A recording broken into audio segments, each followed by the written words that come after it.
Hello, all. This is Marissa with the Art of Ecology, and we are going to be making today, with our trails to tasting, something called a Cloverjito, which you could probably guess is a clover version of a mojito.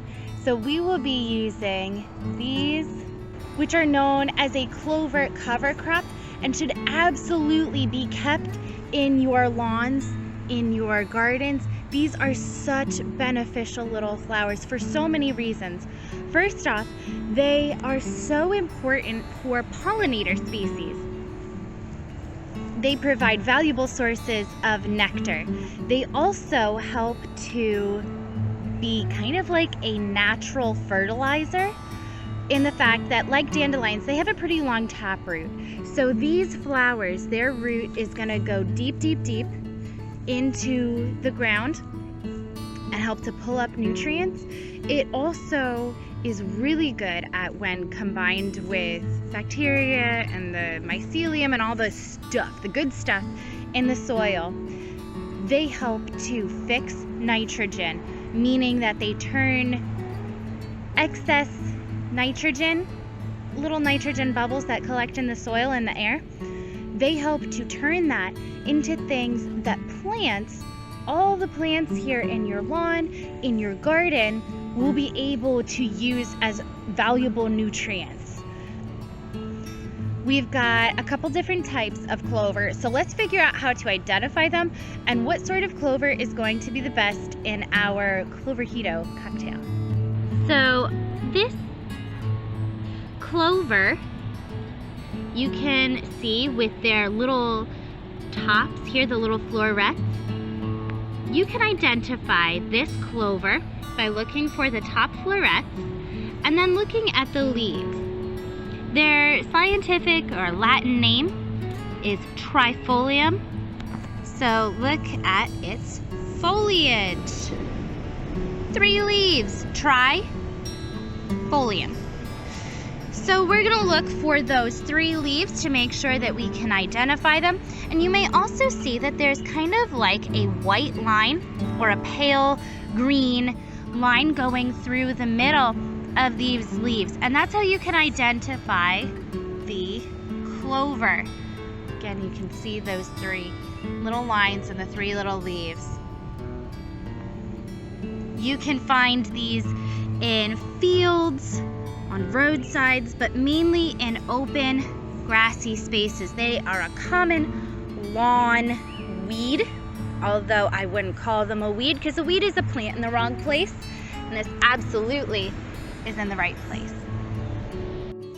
All right, so now we have something here called red clover. This is very similar to the white, especially with how you identify it. Still has those 3 leaves. You notice that they're just a ton bigger, and they happen to be more jam-packed with nutrition than the white does, both for wildlife and for humans.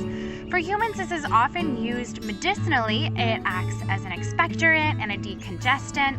It's also been used in the past to treat cancer. So this has a lot of really great stuff in it. Definitely a good medicinal herb, but good things come in small packages.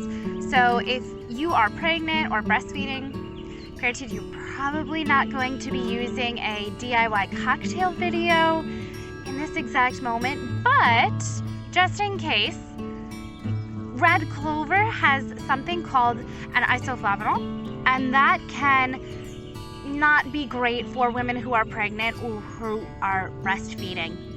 So just use the white clover for now and then come back to the red clover in, a couple months, a year time span, whenever you're feeling up to it.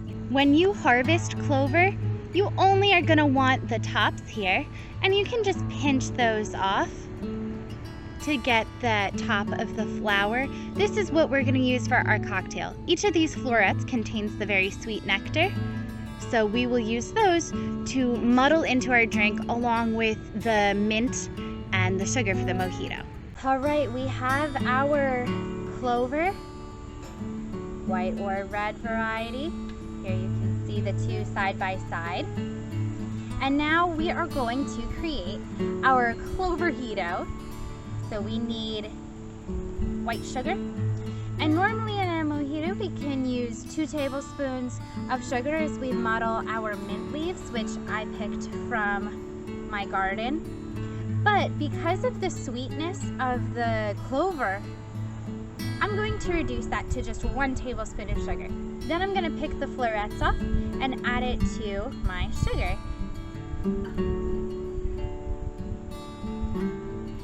White or red?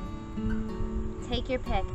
Like I said before, the red will be much sweeter, much fuller of flavor and nutrition, but also might not be what some people are looking for. But you can take your pick.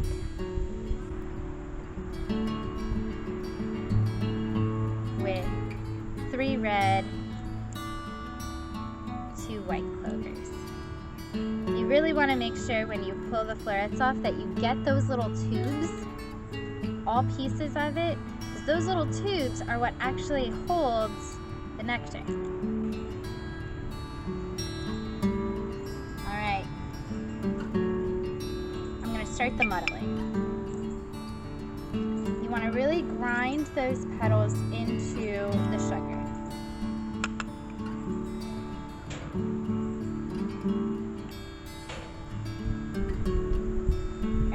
Now you're going to take 1 shot of lime juice and add it to your sugar.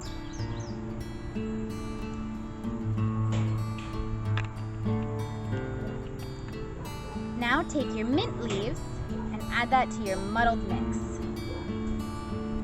Rip them up a little bit.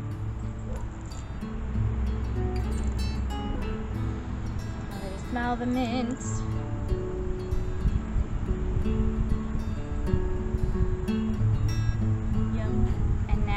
Muddle again.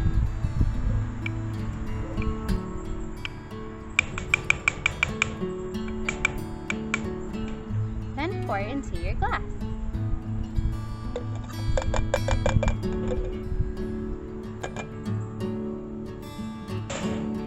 Now add ice cubes. You're gonna fill it up.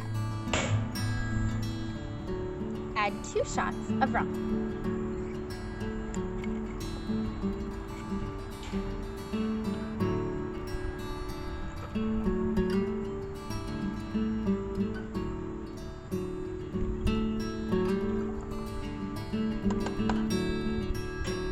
Now, you see it's about up to here with the liquid. I can see the petals starting to rise.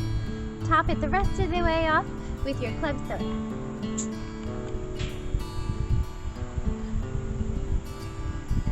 Look at the bubblies. And you've got yourself a fun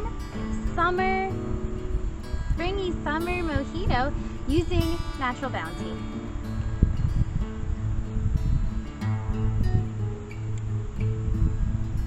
I am partial to a mojito anyway, but now with the clover, it's got kind of a honey taste, which makes sense because if you ever hear of honey clover or clover honey, it's just honey that the honeybee, the bumblebee, got its nectar and the pollen from a clover flower. So common wildflower for that.